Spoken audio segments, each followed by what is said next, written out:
Hola amigos, Suiza Latina, su radio desde Ginebra, Ciudad Internacional. Estamos aquí caminando en la vieja ciudad de la ciudad de Ginebra y tenemos el grato honor de estar conversando con Adriana Chamorro, que es profesora de Historia en Argentina, Buenos Aires, y que se interesa a lo que es la cosmovisión andina. Hola, Adriana, háblanos un poquito sobre la cosmovisión andina. ¿Qué tal? ¿Cómo estás? Bueno, la cosmovisión andina es un pensamiento americano y en realidad yo me interesé, como te decía anteriormente, me interesé en este pensamiento porque como profesora de historia empecé a leer mucho a Rodolfo Kusch, y Rodolfo Kusch fue un filósofo que fue silenciado en la época del proceso militar en Argentina, y él se refugió en Maimará, en Jujuy, y investigó mucho sobre los pueblos originarios. Rodolfo Kusch lo que plantea es que en Sudamérica, en América, tenemos un pensamiento, una filosofía propia nuestra, porque en realidad la filosofía surge desde un contexto sociocultural y geográfico. Y entonces Rodolfo Kusch estudió en la Facultad de Filosofía y Letras en La Plata, en Buenos Aires, y a partir de todo lo que se enseña en las facultades en Sudamérica, que se enseña a Kant, a Hegel, a Comte, son todos pensadores europeos, que en realidad ese pensamiento no es un pensamiento nuestro de Sudamérica, es un pensamiento europeo que emigró a Sudamérica y nosotros lo tomamos como nuestro, pero en realidad no es nuestro. Nosotros tenemos nuestro propio pensamiento. Adriana, antes conversando me decías que tus orígenes son típicamente andinos, de la parte de tus abuelos, de tus padres, sí, que estuvieron en Bolivia y en la parte andina, sí, de Argentina. ¿Es eso lo que influencia en este querer, cómo dice, amar lo que, sí, sí, nuestros, sí, padres sí, andinos nos fueron legando, sí, de una u otra manera en nuestras células o en sus cotidianos vivires? Sí, está en nuestra idiosincrasia, en nuestra cultura y hasta te diría en nuestra genética. Mi abuela era quechua y yo, bueno, recibo de mis ancestros su cultura y su tradición. Y la recibo y la quiero transmitir también porque siento que es muy valorada, que es muy importante y que en este momento de la actualidad, donde esta sociedad consumista está destruyendo el planeta con la contaminación, con los deshielos, con la destrucción de todo el ecosistema, estamos yendo a la propia autodestrucción. Entonces ahí yo reflexiono y digo, bueno, tenemos que volver a pensar y a buscar en las filosofías de los pueblos ancestrales, de los pueblos originarios. Tenemos que buscar cómo ellos se relacionaban con la naturaleza, cómo ellos vivían en conexión con la naturaleza. Y entonces encuentro que por ejemplo, Rodolfo Kusch plantea una frase muy importante en cuanto a dos pensamientos, al ser y al estar. Él dice que el ser es un pensamiento occidental, es un pensamiento que se construyó a partir del siglo XVIII con la industrialización, con el desarrollo filosófico de Comte, con el positivismo que trajo todo esto de la industrialización. Y dice que aquí en el mundo europeo, para poder ser alguien hay que tener mérito, hay que trabajar, hay que estudiar, hay que desarrollar, digamos, un trabajo profundo para construir algo. En cambio, en el mundo de los pueblos originarios... Es compartir, es trabajar juntos. Exactamente, es compartir, claro, trabajar juntos, es el estar. Ya el hecho de estar en contacto con el río, con la montaña, con, claro, los hermanos, claro, ya de esa manera somos. O sea, me hace recordar algo, Adriana, cuando yo era niño, había vivido con mis padres en los Andes peruanos, con mis abuelos, que no hablaban el idioma español, sino el idioma quechua. Yo lo hablo perfectamente, y ellos decían siempre dentro de su vida cotidiana que había que estar en coordinación con los dioses a los cuales ellos, dioses decían, pero claro, eran ¿cómo se dice? Casi algo cotidiano en su vivir. Por ejemplo, pensar de que el viento, el cerro, el sol, la luna, son entidades que viven con nosotros, que se comparten con nosotros. Sí, totalmente, totalmente. Son entidades y tienen su energía y tienen su fuerza y tienen una significación muy importante que lamentablemente en este mundo consumista no lo sabemos valorar, no lo sabemos apreciar y terminamos teniendo relaciones utilitaristas con los seres humanos donde todo parte por un interés. En cambio, en el mundo de los pueblos originarios, la relación con los otros y la relación con la naturaleza es una relación de amor y compartida. Por ejemplo, cuando los originarios, por ejemplo, con sus cultivos tienen una relación de amor. Cuando las papas en la montaña empiezan a florecer, se hace una fiesta y se le agradece a la Pachamama y se les canta a las flores, se les canta. Y también a las hay papas. bailes folclóricos que explican cómo es que hay que plantarlo, cómo es que hay que remover la tierra para que pueda tener aire, respirar y luego ser una buena papa, ¿no?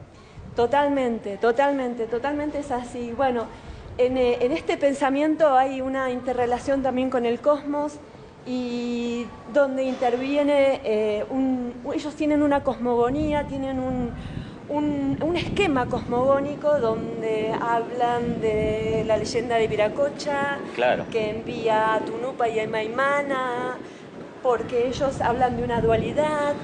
Entonces en el mundo hay una dualidad, siempre está el Hana Pacha, que es el cielo, el Kai Pacha, que es la tierra, y hacia la izquierda está Imaimana y hacia la derecha está Tunupa. Imaimana es el caos, Tunupa es el orden. En esa filosofía que ellos van armando, hay toda una ciencia y una sabiduría para saber cuándo hay que plantar, cuándo hay que cosechar, y claro, además tienen hay una interrelación con la cosmología, con todo lo que es las estrellas, el movimiento que tienen. El movimiento de los astros, totalmente. Es una relación totalmente sabia y muy, muy perfecta. Por eso los pueblos, por ejemplo los incas, tuvieron un desarrollo impresionante y un conocimiento increíble que hasta el día de hoy no sabemos cómo se construyó, por ejemplo, el Machu Picchu, o cómo ellos tenían tanta alimentación, recursos de riquezas y bienes que repartían a todo el pueblo y a todo el pueblo por igual, ¿no?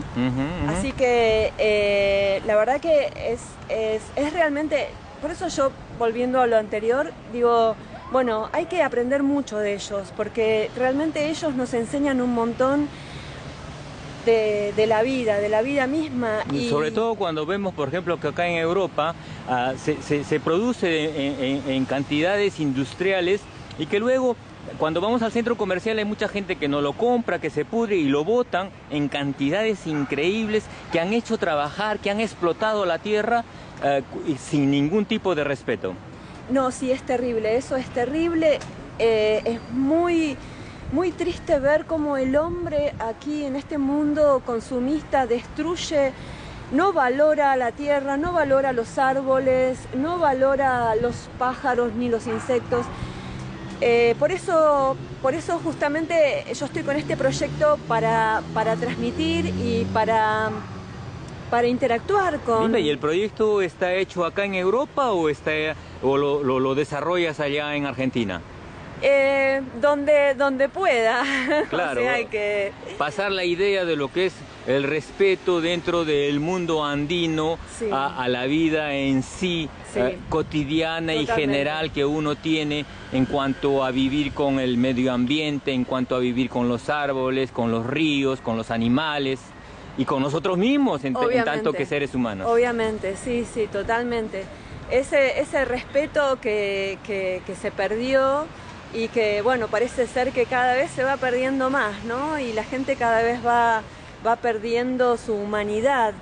Y esto también leí un filósofo francés que se llama Michel Serres, que él también habla de un contrato con la naturaleza, porque él dice, bueno, con la Revolución Francesa hubo un contrato social donde se reivindicaban los derechos del hombre, pero bueno, en este momento tenemos que pensar en un contrato natural donde hay que reivindicar los derechos de los árboles, los derechos de la naturaleza, los derechos de los bosques. Y eso es lo que hay que rever en este momento, me parece, ¿no? Hay que rever justamente ese tipo de derechos, el derecho de la naturaleza. Y también la idea de que el occidentalismo llega a nosotros con una idea de amar a una sola persona como representante o creador del sistema en el que vivimos, cuando la cosmología andina nos dice que es todo un complejo mundo en el cual estamos en interrelación y en que todos, cada uno de todos esos aspectos tienen que ser respetados. Totalmente. Y no hay una centralización. No, claro. No hay para nada, totalmente. Hay que la cosmogonía andina el pensamiento andino es muy de la semilla, o sea, es un pensamiento seminal, claro, donde la semilla, plantar la semilla y que dé el fruto para que dé el alimento es lo más fundamental. Y donde lo malo se puede torcer para que se produzca lo bueno. Por ejemplo, puede suceder, aquí está la leyenda de Tunupa y Maimana, porque Maimana, que es el caos, persigue a Tunupa, y Tunupa crea la cruz, la chacana, la cruz en los Andes de Carabaya, y él, al ser perseguido por Imaimana, termina enterrando esa cruz en los Andes de Carabaya. Él la entierra, la cruz, y en realidad lo que significa esa leyenda es que él entierra la semilla como simiente. En realidad, Imaimana, que es el caos y que representa la energía del sol, la energía solar, al final de cuentas lo que termina haciendo es dándole calor y energía a esa semilla para que esa semilla vuelva a resurgir al año siguiente y vuelva a dar su fruto. Entonces, este es un poco el pensamiento andino, es que claro, siempre lo malo se puede torcer hacia lo bueno y siempre se puede encontrar en esa relación interdialéctica entre lo bueno y lo malo, como una especie de dualidad para lograr el fruto. Siempre se busca una luz positiva, lumière, ya sí, me sale el francés. y también se busca que todo en la vida tiene un lado positivo. Exactamente. Y que ese es el que hay que ir en el camino, buscar ese positivismo. Sí, ese pensamiento positivo, totalmente. Frente a cosas adversas hay que ver la parte positiva, como bueno, ahora con el COVID se vio que muchos pájaros y mucha naturaleza volvieron a tomar su espacio, claro, casi más natural. Allá de lo negativo que fue, claro, esta situación. Así que eso es parte del pensamiento. Por ejemplo, ellos también decían que había que hermanar el granizo, porque ellos pensaban que cualquier adversidad podía destruir una cosecha, claro, por ejemplo un granizo o una inundación o un cerro que se desploma. Entonces ellos lo que dicen que hay que buscar de hermanar el río que inunda con la cosecha que necesita el agua para producir, que el cerro sea hermano del valle, y entonces siempre en esa búsqueda de la unidad y la hermandad, ¿no? Y de la comunión. Yo me acuerdo que cuando vivía con mis abuelos allá en Abancay, en Apurímac, cerca de la ciudad de Cusco, pues ellos hacían mucha atención. Por ejemplo, cuando tenían que matar a un animal, pues lo hacían con mucho respeto, y luego pues esa carne se guardaba durante meses para no estar matando los animales todo el tiempo, ¿no? Y se utilizaba, por ejemplo, para comer comidas de estación. Lo que daba la tierra y lo que se había cultivado había que utilizarlo. Y claro, en el mundo occidental pues sí, es producir como se puede producir, lo más que se puede, y no importa si se bota. Y no importa si se bota, y además se toma la vida de un animal como si fuese algo que no tiene valor, que no tiene alma, que no es una criatura. No es una criatura, o sea, todo tiene que ser respetado, ¿no? Claro. Todo tiene que ser respetado. Y bueno, y así como se falta el respeto a la naturaleza, a los animales, también entre los humanos. Y bueno, así vamos en un camino oscuro. Ok, Adriana, ha sido muy hermoso, simpático conversar contigo. Yo sé que estás viniendo desde Argentina, estás de paso acá, has venido a ver a tu compañero, geólogo, y están ustedes paseando acá en la ciudad de Ginebra. Te estoy agradecido por esas palabras y haber podido hablar un poco de nuestras raíces andinas, Totalmente. de nuestra tradición. De nuestra tradición, de nuestras raíces y bueno, esto está en mi corazón porque es parte de mis genes. Estoy muy contenta de estar aquí compartiendo contigo este pensamiento y bueno, que fluya lo mejor y a construir un mundo mejor. Gracias, Adriana, nos estamos viendo, chao. De nada, chao.